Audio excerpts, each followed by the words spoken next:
Hello guys! So lunch break namin ngayon and wala akong food kasi hindi ako nakapagluto.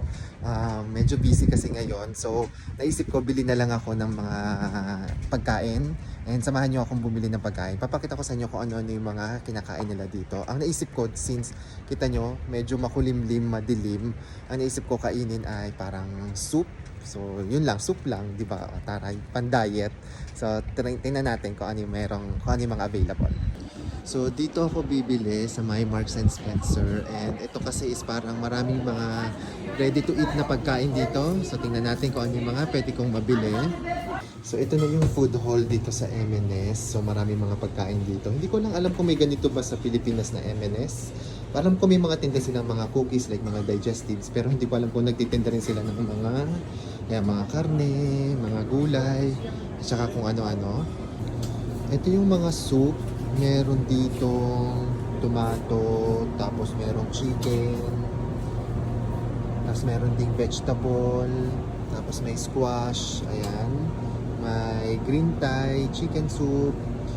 Parang gusto kong tikman to. So try natin ito. Ito yung kakainin kong lunch. Ngayon, actually marami pa silang option dito. Yan, may mga cottage pie, tapos meron ding mga Asian. And meron din mga pizza at saka mga spaghetti. So ayan. Pero parang gusto ko soup. So ayan po yung mga pwedeng kainin dito. Meron din sila dito mga sandwiches. So ayan. Actually ito yung mga normal na kinakain din dito. Tapos sasabayan mo siya ng chichirya o tawag nila dito crisp. Ayan. Pero hindi ko bet eh. Parang feeling ko di ako mabubusog. Ayan. So ito yung normally na ginakain nila as lunch, lalo na kapag nagmamadali or walang baon. Ayan. So habang paglalakad ko dito, nakakita ako ng pizza. And then yung pizza, naka-sale siya from 750 to 450 na lang. And naisip ko parang hindi nakakabusog yung soup. Though parang nag-crave ako sa soup. So parang papartneran ko siya ngayon ng pizza para meron din akong carbs, di ba? Para ewan ko, kasi nga hirap pag hindi kanin, di ba? Wala akong mabiling kanin dito, di ako nakapagluto. So magsusup ako tsaka pizza. And buti na may nakasale dito. So ito yung bibilhin ko ngayon. Ayan guys, ito yung nabili kong pizza, nakasale to. Kaya ito yung kakainin ko ngayong lunch. Tsaka itong soup. So ito madali lang itong lutuin. I-oven lang siya. Tapos ito i-microwave lang. So unahin ko na to, sabi sa packaging, 11 minutes daw. So yan, lagay ko lang dito.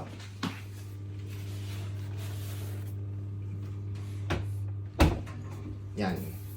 11 minutes tapos papainitin ko naman itong soup. Yan. So ito yung napili ko na soup kasi mukha siyang masarap. Butternut squash siya. So squash parang kalabasa, di ba? Sabi dito 4 minutes daw siyang painitin and papainitin na siya sa microwave. And alam niyo yun, very convenient lalo na kapag busy, lalo ngayon. Sa amin sa office, super busy kami, hindi na kami masyado nakakapagluto. So ito yung mga binibili namin, ito yung kakainin ko ngayon. So luto na yung ating squash soup at saka yung ating pizza. Yung total na nagastos ko dito is parang around 8 pounds kasi nga naka-sale to. So kung 8 pounds to, parang papatak almost parang 600 plus. So parang almost 300 plus ang isa kasi i-share ko to, di ba, sa kay Mau. So tikman na natin kung pasok ba. So ito yung magiging lunch ko ngayon. Medyo mainit. Fairness, masarap. Masarap siya. Lasang-lasa yung pagiging kalabasa tapos may konting ginger, I think. Kasi ito naman yung pizza sa M&S ko din binili. So ito lang yung magiging lunch ko ngayon. Medyo hindi ito yung nakasanayan ko kasi nga 'di ba kanin lagi tayo. Pag walang kanin, hindi siya meal, 'di ba? Ganun tayo. Pero kasi ito kasi yung mga pagkain dito, kaya masasanay ka na lang din. And okay naman siya, nakakabusog din naman kahit papano. So ayan, ito po yung kakainin ko ngayon and ito rin yung mga normally kinakain ng mga lokal dito, lalo na kapag lunch. So yung kain po muna ako. Bye-bye!